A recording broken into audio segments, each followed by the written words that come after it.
കാരശ്ശേരി മാഷെ, ഈ CPM പോലെയുള്ള ഒരു കേഡർ പാർട്ടിയുടെ സംഘടനാ സംവിധാനത്തെക്കുറിച്ച്, പ്രവർത്തന രീതികളെക്കുറിച്ച്, ഇടപെടലുകളെക്കുറിച്ചൊക്കെ നിങ്ങൾക്ക് വ്യക്തമായി ബോധ്യമുള്ളതാണല്ലോ.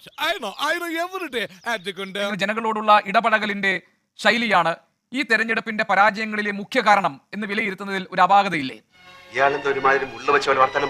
വ്യക്തി കേന്ദ്രീകൃതമായി ആരോപണങ്ങൾ ഉന്നയിച്ച് ഈ തോൽവിയുടെ പരാജയങ്ങൾ കണ്ടെത്തുന്നതിന് പിന്നിൽ നിക്ഷിപ്ത താല്പര്യങ്ങളുണ്ടോ? എന്റെ ഈ അന്ന സത്യം ഞാനങ്ങനെ ചെയ്തിട്ടില്ല. താങ്കൾ പിണറായിയുടെ ശൈലി മാറ്റം എന്ന ഈ തെരഞ്ഞെടുപ്പിന്റെ പ്രധാന കാരണമായി ഉയർത്തുന്ന പ്രശ്നത്തെ എങ്ങനെ കാണും? എന്തോ വരാൻ പോകുന്നു എന്റെ മനസ്സ് പറയുന്നു. ശൈലി മാറുക എന്ന് പറയുന്നത് നമ്മുടെ ബഹുമാനപ്പെട്ട മുഖ്യമന്ത്രി ശ്രീ പിണറായി വിജയന് മാത്രം ബാധകമായ ഒരു കാര്യമാണ് എന്ന് പറയുന്നത് ജനാധിപത്യ മര്യാദയല്ല. ഈ പറഞ്ഞതിന് വേറൊരർത്ഥം ഇല്ലേ? ഏയ്, അങ്ങനെ പ്രത്യേകിച്ച് അർത്ഥമൊന്നുമില്ല. ഞാനൊരു ഉദാഹരണം പറയാം.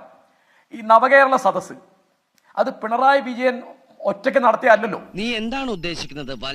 LDF എല്ലാ പാർട്ടിക്കാരും അനുകൂലമായിരുന്നു. അയ്യോ, സത്യമായിട്ട് തന്നെ അന്വേഷണമുള്ള വരവ് തന്നെയാ.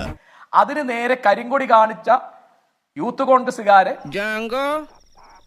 നീ അറിഞ്ഞ ഞാൻ പെട്ടു. ഗഡ്മാനും പോലീസും DYFIയും അടിച്ചൊതുക്കുകയും ചെടിച്ചട്ടി കൊണ്ട് തല തല്ലി തകർക്കുകയും ചെയ്യുമ്പോൾ എന്താ ഉറക്കം വരുന്നു. അത് രക്ഷാപ്രവർത്തനമാണ് എന്ന് ബഹുമാനപ്പെട്ട മുഖ്യമന്ത്രി പറയുന്നു. അങ്ങനെ പറയാൻ പാടില്ല എന്ന് അന്ന് എന്തുകൊണ്ട് പറഞ്ഞില്ല? വെറുതെ കഴിഞ്ഞ ആഴ്ച നടന്ന കാര്യങ്ങൾ പറഞ്ഞ് എന്നെ നാറ്റിക്കരുത്. ഇപ്പൊ തോറ്റ് കഴിഞ്ഞപ്പോഴാണ് ശൈലിക്ക് കുഴപ്പമുണ്ടെന്ന് ഇവർക്ക് മനസ്സിലാവണേ. അപ്പൊ എന്ത് രാഷ്ട്രീയ നിരീക്ഷണമാണത്? എന്റെ എല്ലാ മാനവും പോയി. ഈ മാസം എത്ര ലക്ഷം രൂപയാണ് KV തോമസിന് അവിടെ ഡൽഹിയിൽ നിയമനം കൊടുത്തപ്പോ ശമ്പളം നിശ്ചയിച്ചത്? ലോക കേരള സഭ നടത്താൻ എത്ര ലക്ഷം രൂപയാണ്? കേരളീയം നടത്താൻ എത്ര കോടി രൂപയാണ്? ഓരോന്നോരോന്നെ പുറത്തേക്ക് വന്നോണ്ടിരിക്കുകയാണല്ലോ. മുഖ്യമന്ത്രിയുടെ മകള് എക്സാലോജിക് എന്ന് പറയുന്ന കമ്പനിയുടെ കണക്കിൽ കരിമണൽ ഖനന കമ്പനിയിൽ നിന്ന് 1.72 കോടി രൂപ പൈസ പറ്റി. അങ്ങനെ ഒരു കാശോ? എനിക്കൊന്നും ഓർമ്മ വരുന്നില്ല. അതിനാർക്ക് തർക്കമില്ല. അത് എന്ത് സർവീസ് കൊടുത്തിട്ടാണ്, എന്ത് സേവനം കൊടുത്തിട്ടാണ്, എന്ത് വകയിലാണ് എന്നതിന് മറുപടി ഇല്ല. അതിന് വരുന്ന മറുപടി എന്താ? അതിന് നീതി കൊടുത്തിട്ടുണ്ട്. കൈക്കൂലി വാങ്ങിയതിന് നീതി കൊടുത്തുള്ളത് മറുപടിയാണോ?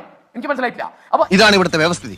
V are living in a very cruel society. ഇത് കൃത്യമായി ജനങ്ങളോട് പറയാൻ ബാധ്യസ്ഥനാണ് മുഖ്യമന്ത്രി എന്ന് പറയാൻ ഉശിരുള്ള ഒരാള് ആ CPM എന്നുള്ള പാർട്ടിയിൽ ഉണ്ടായില്ല. ആ തേണ്ടി RDPയുടെ തൊലി ഒരുക്കുകയാണ് ഉത്തമ. സഹിക്കല്ലാതെ എന്ത്